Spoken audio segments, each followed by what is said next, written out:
Iran ইসরায়েলের যুদ্ধ ছড়িয়ে পড়েছে গোটা মধ্যপ্রাচ্যে। ৩ দেশ থেকে ইসরায়েলে হামলা চালানো হচ্ছে। একযোগে ৩ দিক থেকে ইসরায়েলের দিকে ধেয়ে আসছে মিসাইল, ড্রোন আর গোলাবারুদের ঝড়। এই মুহূর্তে যুদ্ধ যেন ইসরায়েলকে ঘিরে এক সর্বাত্মক আগুনে পরিণত হচ্ছে। এতেই ভয় আর আতঙ্কে দিশেহারা অবস্থা তেল আবিবের। ইরান ছাড়াও নেতানিয়াহু বাহিনীর বিরুদ্ধে হামলা চালানো হয়েছে ইয়েমেন ও ফিলিস্তিনের গাজা থেকে। বৃষ্টির মতো ইরানের মিসাইল হামলার আতঙ্ক কাটতে না কাটতেই ইয়েমেনের বিদ্রোহীরা যুক্ত হয়েছে ইসরায়েলের বিরুদ্ধে সরাসরি যুদ্ধে।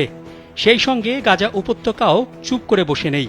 সেখান থেকেও একাধিক রকেট নিক্ষেপ করা হয়েছে ইসরায়েলের দক্ষিণাঞ্চলে। স্যান্ডেলিনা সো, রূপচর্চায় আভিজাত্য।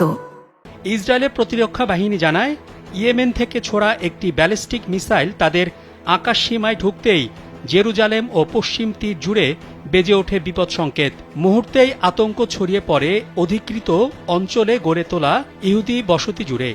তবে মিসাইলটি তাদের আকাশ সীমায় ঢুকতেই সেটি ভূপাতিত করার চেষ্টা করা হয়েছে।